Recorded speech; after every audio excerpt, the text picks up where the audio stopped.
So today we are going to discuss on management of hepatitis B virus. Okay. So likelihood of liver failure from acute hepatitis B virus is less than 1%.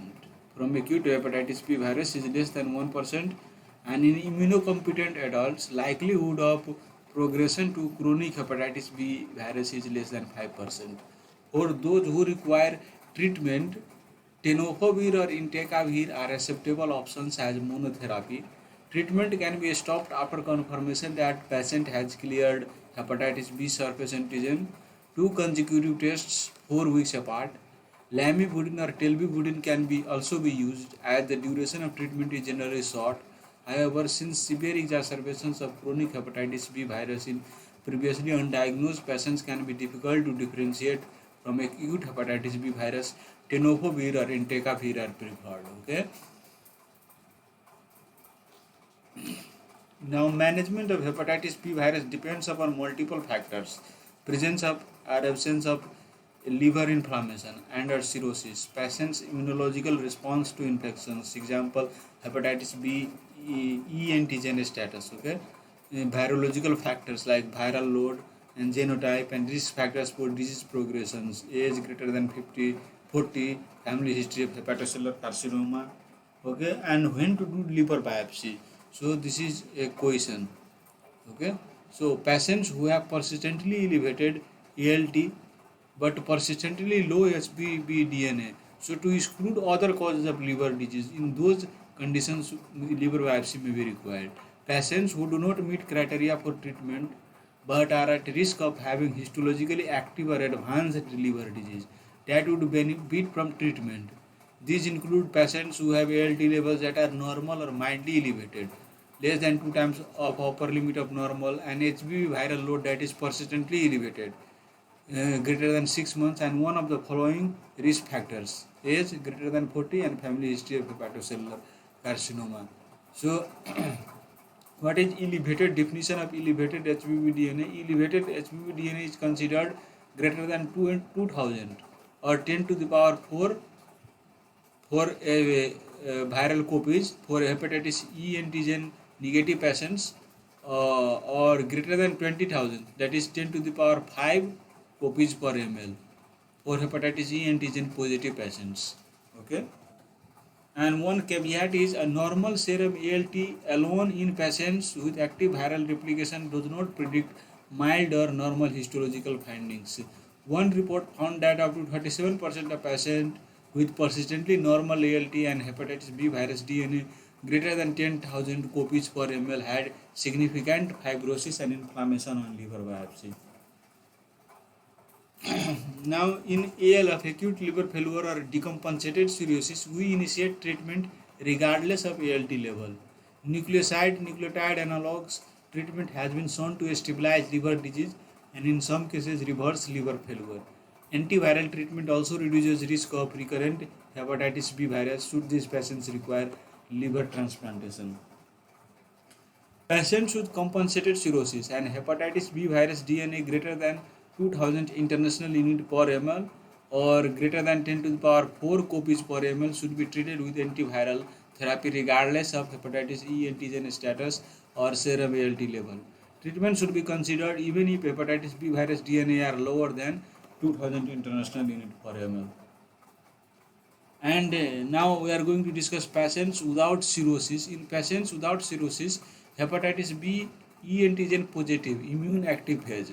For E antigen positive patients without cirrhosis, treatment should be initiated when hepatitis B virus DNA is greater than 20,000, 10 to the power 5 copies per ml. Okay, and ALT greater than 2 times upper limit of normal. The upper limit of normal should be considered 35 for male and 25 for female, regardless of the laboratory reference range. Okay, and treatment should be delayed for 3 to 6 months in newly diagnosed hepatitis B E antigen positive patients with compensated liver disease to determine whether a spontaneous hepatitis B E antigen seroconversion will occur. Patients with chronic hepatitis with serum ALT is persistently below 2 times upper limit of normal can be observed. Considering treatment if and when serum ALT becomes higher, exceptions to this rule.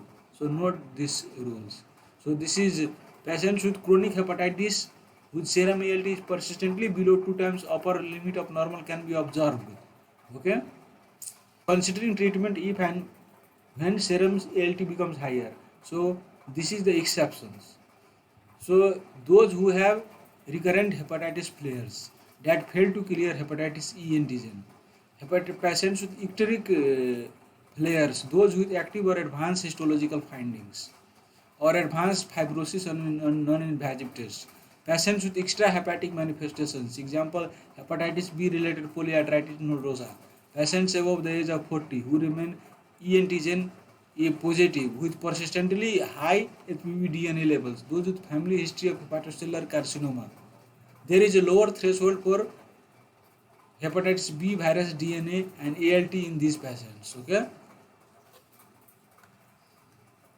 In hepatitis B E antigen negative chronic hepatitis, treatment may be initiated immediately once diagnosis of E antigen negative chronic hepatitis, ALT greater than 2 times upper limit of normal, hepatitis B virus DNA greater than 2000 is established, because sustained remission is rare in the absence of treatment.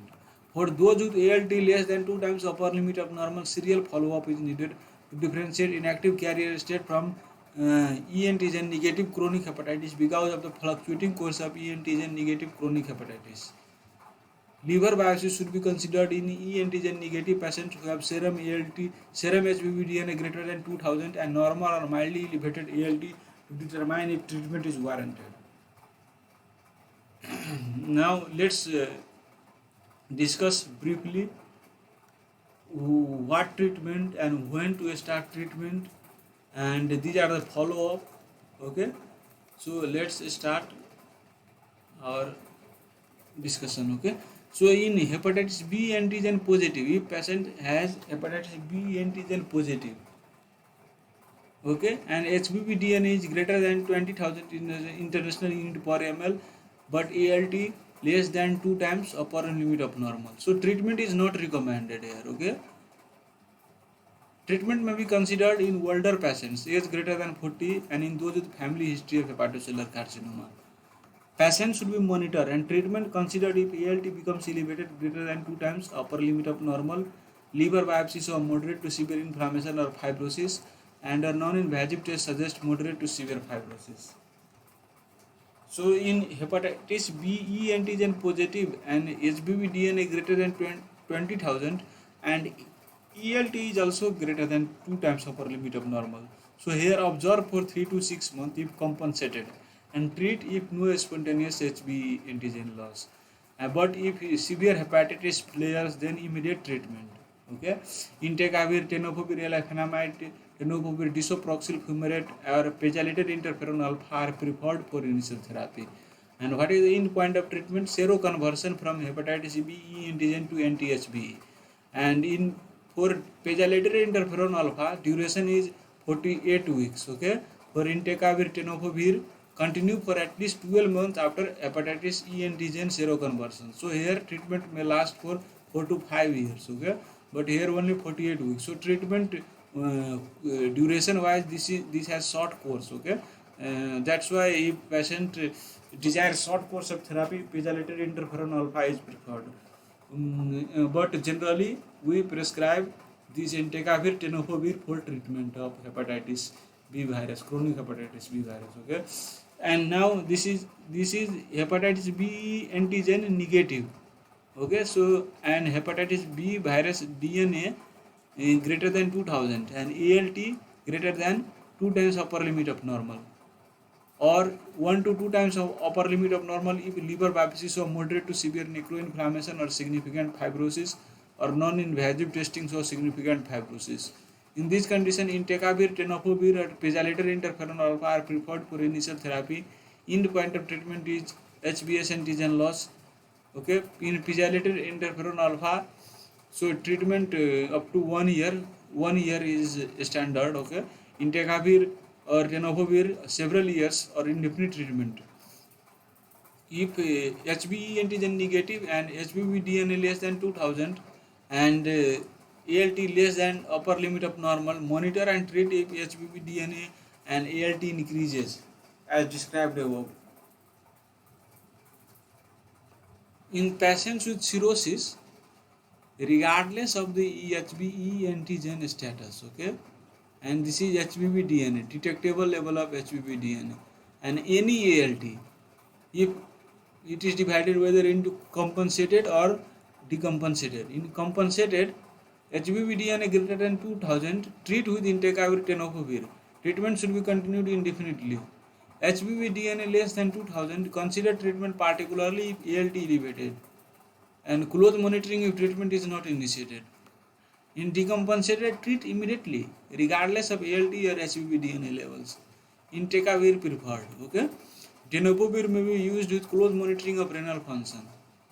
And regardless of HBV antigen status, if undetectable HBV DNA, hepatitis B virus DNA, and any ALT, if compensated, observe, recheck HBV DNA during follow-up, evaluate for other causes of cirrhosis. If HBV DNA remains undetectable, in decompensated, refer for liver transplant. Recheck HBV DNA during follow-up, evaluate for other causes of cirrhosis.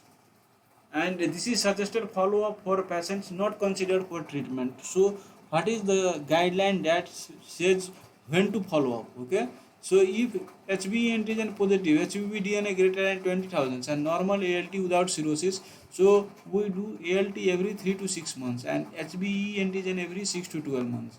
If ALT increases between 1 to 2 times upper limit of normal, recheck ALT every 1 to 3 months and HBe antigen every 6 months. Consider liver biopsy or non-invasive assessment of fibrosis if ALT remains persistently elevated, age greater than 40 years, and or family history of hepatocellular carcinoma.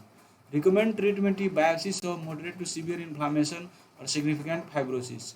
If ALT increases greater than 2 times upper limit of normal for 3 to 6 months and HBe antigen positive, HBV DNA greater than 20,000 international unit per ml, recommend treatment and screen for hepatocellular carcinoma in relevant population.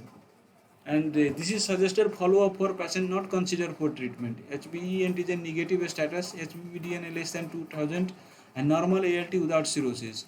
So in this group of patients, ALT and HBV DNA is done every 3 months for 1 year. If persistently normal, ALT and HBV DNA every 6 to 12 months. If ALT increases between 1 to 2 times upper limit of normal, check serum HBV DNA level and exclude other causes of liver disease. Monitor ALT and HBV DNA every 3 months. Consider liver biopsy or non-invasive assessment of fibrosis. If ALT remains elevated on serial test or if HBV DNA persistently greater than 2000, okay, recommend treatment for patients with moderate and severe inflammation or significant fibrosis. If ALT increases to greater than 2 times upper limit of normal, recommend treatment. If HBV DNA greater than 2000, if HBV DNA increases to greater than 2000, recommend treatment. If ALT greater than 2 times upper limit of normal, if ALT less than 2 times upper limit of normal, assess liver fibrosis by biopsy or non-invasive test. Recommend treatment if moderate to severe inflammation or significant fibrosis is present, and screen for hepatocellular carcinoma in a relevant population. Okay, so this is all about management of hepatitis B virus.